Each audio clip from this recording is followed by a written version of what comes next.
this soul at that time, and then you also know that before you went into this lifetime that you rallied these other souls to help you learn what you came here to learn. Yeah. Yeah. So do you think that, like, you mentioned earlier there's like people will try out perpetrator and then they'll try out victim, and some people don't. Maybe some people stay in one role throughout most of their lifetimes. Do you think that when you have like a harmful relationship with someone, in a lot of cases, would you say that was like you asked for? It's horrible to say ask for that experience, because I think it's, if you're not ready to maybe think like that, it could be like hurtful to hear it.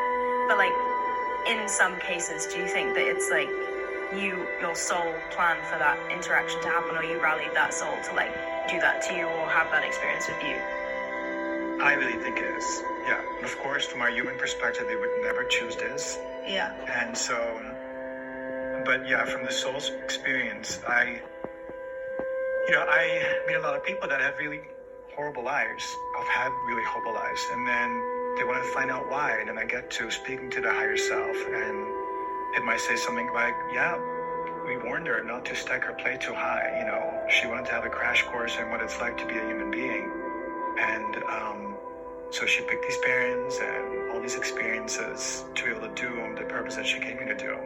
It's often that the people with those horrible experiences are here to bring the most wisdom and the most light, because knowing what the human experience is like for a lot of people makes them relatable and understand mechanisms that can be accessed to transform all these traumas. Mm. Yeah. So is it possible that sometimes even the higher self is like, we tried to tell her? Like, so sometimes if you're going through it, even the higher self is like, fuck, like I tried. Well, it's mostly like when there's other guides coming in, or like we have councils that kind of help us to decide what life to go into and what to evolve. It's like wiser beings with more experience that we go for counsel. Or before you come down. Before you come down. Okay. Yeah. And so it's not so much the higher self, but it's often the council or the guides that are kind of like, yeah, but she wasn't really. It's like before we go into this lifetime, we don't really feel the gravity of the physical experiences. It's more like how the little bits and bobs fit into each other and what makes sense, and how can we like walk our path and try to learn the things that we came here to learn.